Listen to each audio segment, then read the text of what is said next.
So how do we really read this data? Well, let's get a read on real estate right now with Brown Harris Stevens CEO, Bess Freedman. Bess, and I got to imagine something you and I have talked about is going on here, which is that those homes over $1 million, they're probably not being bought with a mortgage. They're all cash, so interest rates be damned.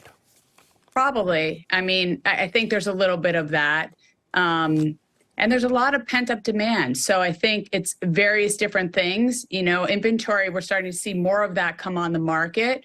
But I think it's the economy, too. I mean, the economy has proven to be very resilient. I think we are in that soft landing. Inflation is down. People are feeling better. Wall Street is happy.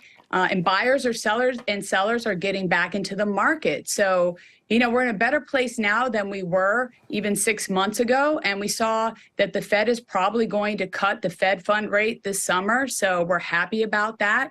But, you know, I think it's, as they say, it's the economy, stupid. I think the economy is in a good place, in a better place than we thought.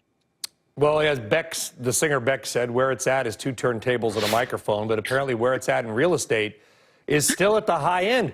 What do we need to do to get the rest of it moving? I understand there's not a lot of supply. A lot of people just aren't moving. They're locked into 3% mortgages.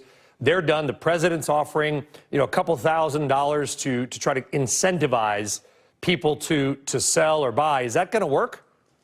Yeah, I mean, I think people are already getting into the market. You know, sellers have started to get into the market. We're seeing a pickup in inventory, and buyers are starting to get into the market because people have started to accept the fact that mortgage rates are going to be around 6 or 7%, and they're probably going to go down a little bit.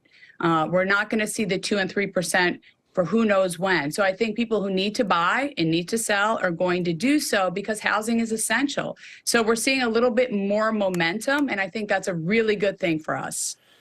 Are people that sensitive to rates? I mean, 6.5 versus 7, you know, it's a 0.5%. But it sounds like you're saying that gets people's, you know, sort of, it gets them into action. I mean, it has gotten them into action. And I think people initially, I mean, there was a lot of uncertainty last year. We were hearing that we could enter a recession. Inflation wasn't where it needed to be, you know, all of those sorts of things. But now there is much more certainty in the market, which has inspired people to get back into it, which is a great thing for us. So I think it's incremental. We feel that we're in a very steady place in housing, and we also think things will get better. That's what we're saying. We think things will get better. All right. Well, we did this segment because the data. The next time we have you on, Bess, which hopefully will be soon, we're going to talk about these likely changes to commissions, but that's for another segment. We'll get to that. Okay. Bess Freedman, thank you. Thank you so much. All right. You're welcome. All right.